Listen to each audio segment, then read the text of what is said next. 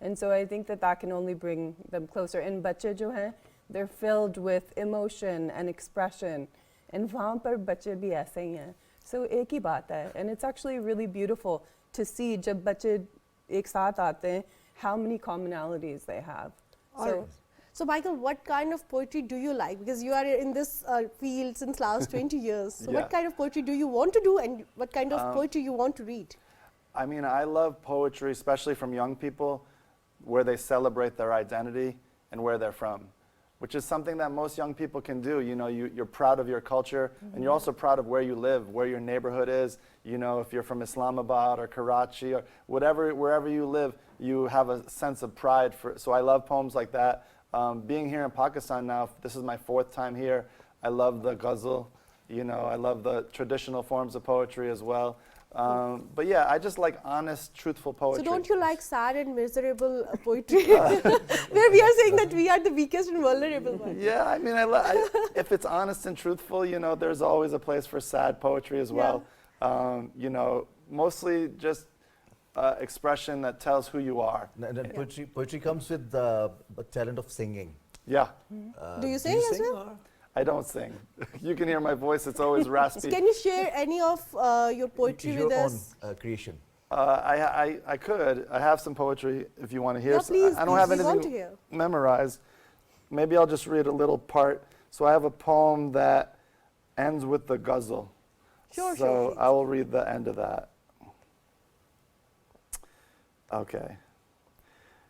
There are no sacred texts revealed in my mother tongue, so this is why I struggle with the ghazal. Here the poems have filled the air for thousands of years. O Pakistan, there is so much muscle in your ghazal. Where I'm from, the history of verse is relatively terse. Surely I'll have trouble with the ghazal. The letters I work with, hard on the surface, they don't do this effort service. It's so difficult to be subtle with the ghazal. There's no way I can do it. Pen verses as fluid as Fez, Iqbal, or the Sufis. So please forgive this attempt, a sorry rebuttal to offer my praise of your beautiful ghazals. Wow, Zabardast, amazing. There's so much Wow. muscle in your ghazals. That's really amazing. I Shukriya. really love it. Thank you you. so much. Any message you want to give to the viewers and anyone who wants to participate in this program? I implore the poets, go to nationalpoem.org, read the guidelines. It's very simple. 1 to 2 of your best poems, talk about what you love, talk about your identity, your culture, where you live, and send some poems in for us. And who knows, maybe you'll be one of the top 20, and then maybe you'll even be one of the top 2 that comes